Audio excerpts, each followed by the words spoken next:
નમસ્કાર દર્શક મિત્રો, આપ જોઈ રહ્યા છો ગુજરાત આઈ ન્યૂઝ। તો જોઈએ આજના સમાચાર વિગતથી। આજરોજ તારીખ 8/2/2025 રોજ ભારતીય બનાવટના પરપ્રાંતીય ઇંગ્લિશ દારૂની બોટલ સાથે કુલ 2 ઇસમો તથા એક મહિલાને ઝડપી પાડતી ભાવનગર લોકલ ક્રાઇમ બ્રાન્ચના પોલીસ ઇન્સ્પેક્ટર AR વાળા તથા LCB સ્ટાફના અધિકારીઓ ભાવનગર ગ્રામ્ય વિસ્તારમાંથી દારૂ અને જુગારની પ્રવૃત્તિના દૂષણને ડામી દેવા સૂચના આપેલ ત્યારે આજરોજ ભાવનગર પેરોલ ફરલો સ્ક્વોડના પોલીસ સ્ટાફ ભાવનગર શહેર વિસ્તારમાં પેટ્રોલિંગમાં હતા।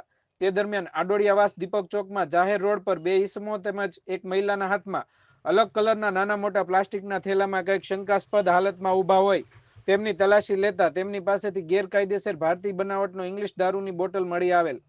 આરોપીઓના નામ જણાવી દઈએ તો તુષાર ઉર્ફે ભોદુ પ્રકાશભાઈ પરમાર, ઉંમર 20, રહેવાનું દીપક ચોક ભાવનગર; હિમાંશુભાઈ ભીખાભાઈ પરમાર, ઉંમર 20, રહેવાનું સરદારનગર પાસે અમદાવાદ; ઉર્વશીબેન વિશાલભાઈ નટુભાઈ રાઠોડ, ઉંમર 40, રહેવાનું દીપક ચોક। તેમના વિરુદ્ધ ભાવનગર શહેર ઘોઘા રોડ પોલીસ સ્ટેશનમાં પ્રોહિબિશનની અલગ અલગ કલમ હેઠળ ગુનો દાખલ કરી આગળની કાર્યવાહી હાથ ધરી હતી। બ્યુરો રિપોર્ટ, ગુજરાત આઈ ન્યૂઝ, ભાવનગર।